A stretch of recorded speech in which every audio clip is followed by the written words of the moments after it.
Assim como o roteiro, a locução é uma das ferramentas mais importantes para a arte de contar histórias na TV. Ninguém suporta um ritmo enfadonho de locução por muito tempo, seja de um apresentador do estúdio, seja de um repórter na rua. O telespectador talvez não seja capaz de identificar as regras usadas por um profissional de TV no decorrer de uma determinada gravação. Ele, porém, sente o bem-estar de uma narração pontuada pela precisão técnica, bem como o desconforto provocado por um texto mal narrado, o que resulta também em oscilações de audiência, fato comprovado em casos reais, como o citado a seguir. Acompanhei de perto o processo de transição de um produtor que acalentava o sonho de ser repórter. Sua voz era grave, como o dos clássicos locutores de rádio. Parecia, portanto, talhado para assumir uma vaga na reportagem. Certo dia, o diretor do departamento de jornalismo, amigo com larga experiência em televisão, me chamou. Vinícius, você precisa falar com o fulano. A matéria dele entra e a audiência cai na hora. Embora o produtor tivesse feito algumas sessões de fonoaudiologia antes de ser promovido para o cargo de repórter, sua locução soava insossa, monótona. Faltava brilho na sua voz. No ar, seu off parecia ser lido com tédio ou má vontade, o que não espelhava definitivamente seu estado emocional. Ele estava radiante de alegria na nova função. Atendendo ao pedido do chefe, chamei o colega para uma conversa reservada. Eu precisava fazer com que ele próprio enxergasse o que estava acontecendo com sua narração. De repente, ele soltou a seguinte frase: "Eu não sei o que fazer." A palavra sei, no entanto, foi dita com bastante ênfase. Eu não sei o que fazer. O colega estava mesmo aflito e acuado pelas cobranças. Temia perder a vaga e voltar para o cargo de produtor. Sua aflição ficou visível no olhar arregalado e no tom agudo usado para ser enfático. Ali, subitamente, ele próprio descobriu. As palavras-chave de suas frases não eram lidas com ênfase, com o merecido destaque, com o calor pedido pela narrativa. Daí o tom insosso dos offs e o aparente tédio com que narrava seus textos. Eu não sei o que fazer é totalmente diferente de eu não sei o que fazer. Essa é uma das dicas para a locução de TV que me proponho a detalhar a seguir. São técnicas que venho aprendendo desde o meu primeiro contato com a fonoaudiologia em 1987. Repare que na frase acima uso o verbo no gerúndio, estou aprendendo. Em se tratando de fonoaudiologia, eu jamais arriscaria usar o verbo no passado. Dica número 1. Não dê alta a si próprio. Repórteres e apresentadores costumam menosprezar a importância do acompanhamento vocal depois que atingem um certo patamar na carreira. Isso é um pecado contra si mesmo. Cansei de ver as agendas das fonos da TV com horários vazios devido a faltas ou cancelamentos.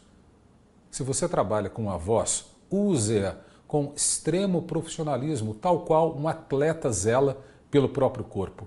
A voz é o produto de um conjunto maravilhoso de músculos que requerem cuidados para o resto da vida. Não há experiência que lhe permita prescindir da companhia de um bom profissional. Em fono para a TV, não existe alta. Dica número 2. Encontre a palavra-chave de cada frase. Essa é uma das dicas mais elementares da locução para a TV e também das mais essenciais. Para facilitar a compreensão, vamos ao seguinte texto. O pedreiro caiu de uma altura de 7 metros. Ele não usava equipamentos de segurança. Quando iria se chocar de cabeça contra a calçada, ocorreu o fato que parece milagre. Pedro Silva, funcionário de uma loja de colchões, fazia uma entrega para um cliente vizinho. Pedro carregava um colchão de casal com 2 palmos de espessura. Ao passar pela fachada do prédio, sentiu um impacto repentino. Era o pedreiro que caía do andaime em alta velocidade. Por sorte, muita sorte, os 2 saíram sem nenhum arranhão. No primeiro momento, é interessante sublinhar a palavra-chave ou a palavra valor de cada frase. É ali que se dá a ênfase. O pedreiro caiu de uma altura de 7 metros. Ele não usava equipamentos de segurança.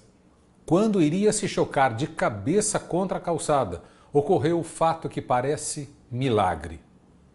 Pedro Silva, funcionário de uma loja de colchões, fazia uma entrega para um cliente vizinho.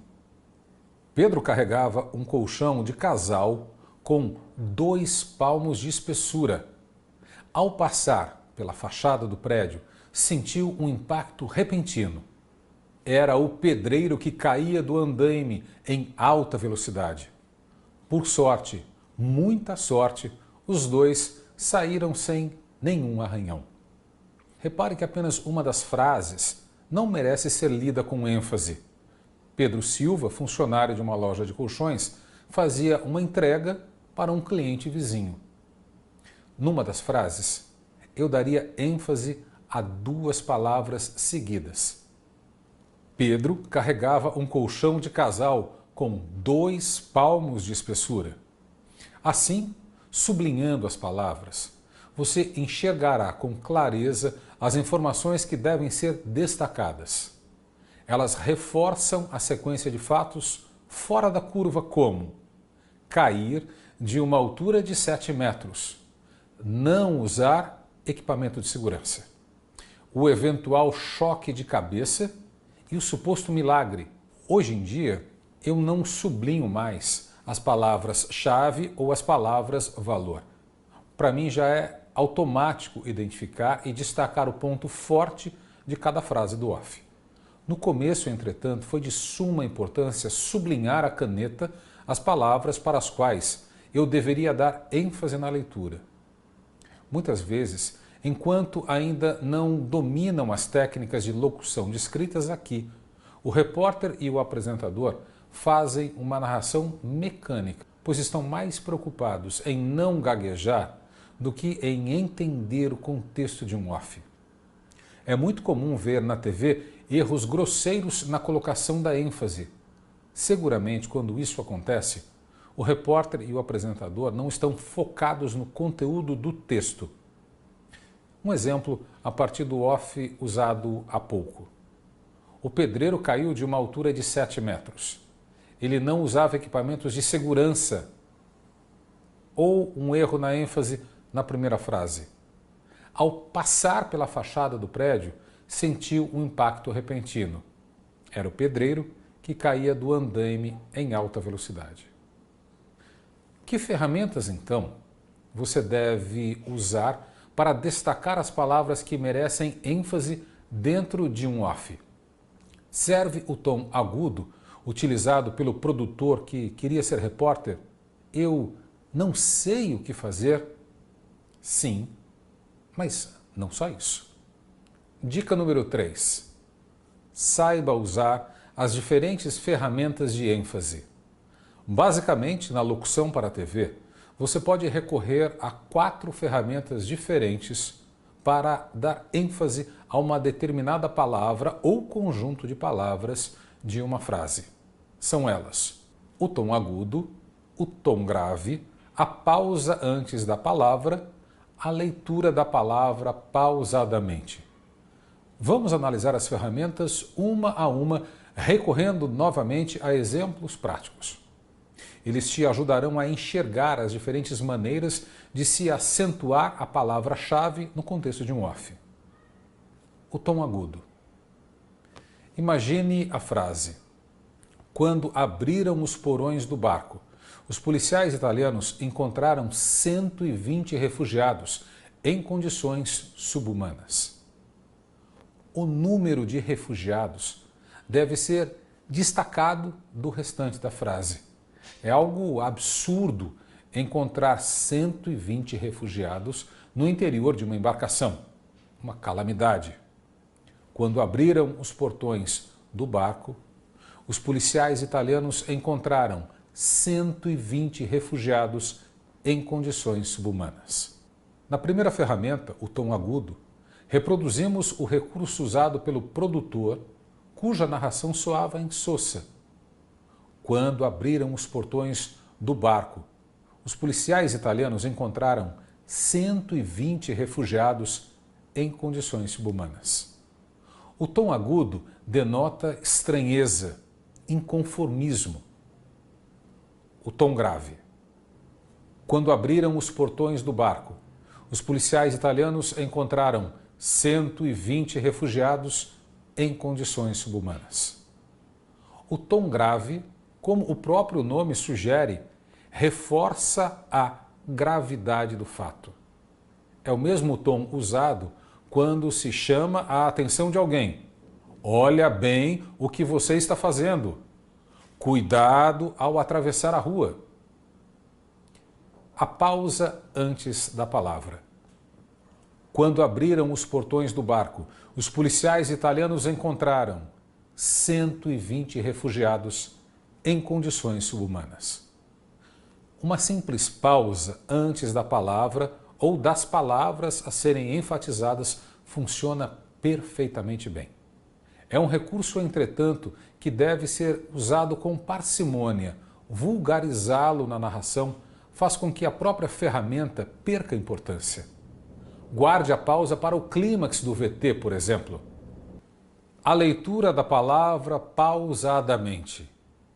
Em vez de usar o tom agudo, o tom grave ou a pausa antes da palavra-chave, você pode reduzir o ritmo da leitura no trecho da frase que pretende enfatizar.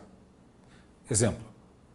Quando abriram os portões do barco, os policiais italianos encontraram 120 refugiados em condições subhumanas.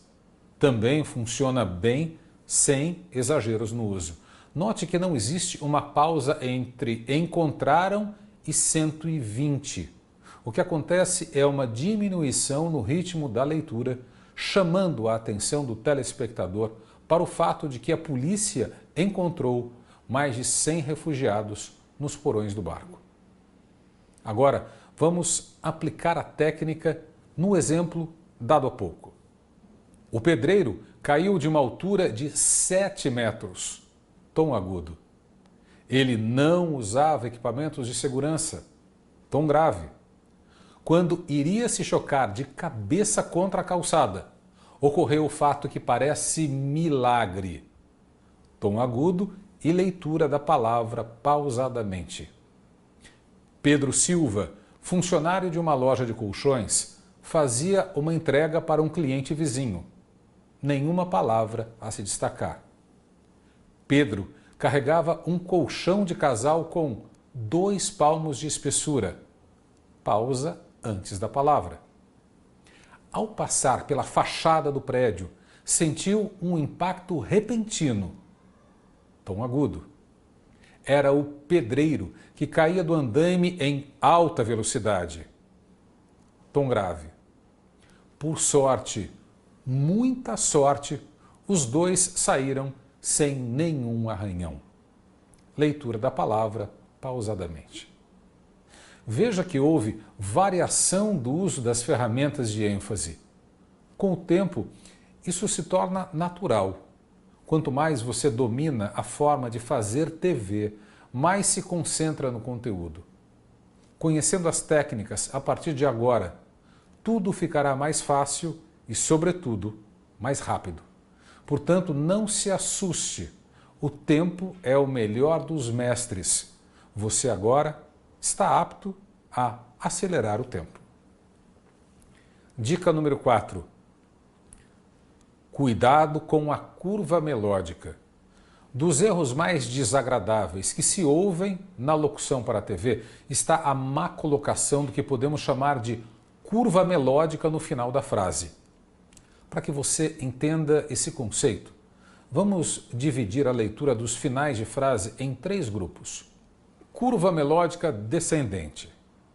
A curva melódica descendente é típica da leitura escolar. Sempre nas últimas palavras, antes do ponto final, o leitor derruba o ritmo da narração, concluindo a frase com tom grave e entediante. Com 3 ou 4 frases seguidas com a curva descendente, o telespectador irá acionar sua arma exterminadora de audiência. O controle remoto. Exemplo. Pedro Álvares Cabral chegou ao litoral da Bahia em 1500. Ele se deparou com índios que viviam ali. Os índios não foram hostis no primeiro momento. Esse tipo de curva nunca deve ser usado. Isso não é estilo. Isso é erro de locução. Curva melódica ascendente. A curva melódica ascendente é característica do rádio, principalmente do FM. Sempre nas últimas palavras, antes do ponto final, o narrador carrega a locução com o tom agudo, jogando a curva melódica para o alto. Exemplo.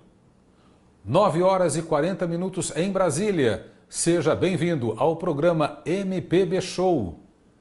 Esse tipo de curva melódica não deve ser usado também na locução para a TV. Salvo uma exceção, a escalada do telejornal. Um exemplo. Polícia Federal encontra indícios de superfaturamento em obras do metrô de São Paulo. Presidente americano viaja para a China em busca de solução para a crise do frango. Na Califórnia, incêndios atingem a casa de famosos de Hollywood. No esporte, mais uma vitória de Lewis Hamilton. E o título do Flamengo enche as ruas do país de rubro-negros apaixonados. Só na última frase da escalada mantém-se uma locução chamada linear. Nas demais, a curva melódica pode ser levemente jogada para cima, denotando anúncio das manchetes. Lembremos dos antigos vendedores de jornais na rua. Extra, extra, extra! Eles usavam a curva melódica ascendente. A curva neutra ou linear. A curva neutra ou linear, se é que podemos chamá-la de curva, é típica das nossas conversas do dia a dia. Repare como fechamos as frases num bate-papo. Não usamos a curva descendente, característica da leitura escolar. Tampouco fazemos uma curva ascendente, que é a marca dos locutores de FM. Terminamos as frases com naturalidade, sem derrubarmos o tom para o grave, nem subirmos o tom em demasia para o agudo. Assim deve ser a curva melódica na leitura de uma cabeça ou do off de um VT. Quanto mais natural, melhor. Porém, a naturalidade deve ser autêntica. Forçar naturalidade depõe contra a credibilidade do próprio repórter. Nós, jornalistas da TV, não somos atores da informação.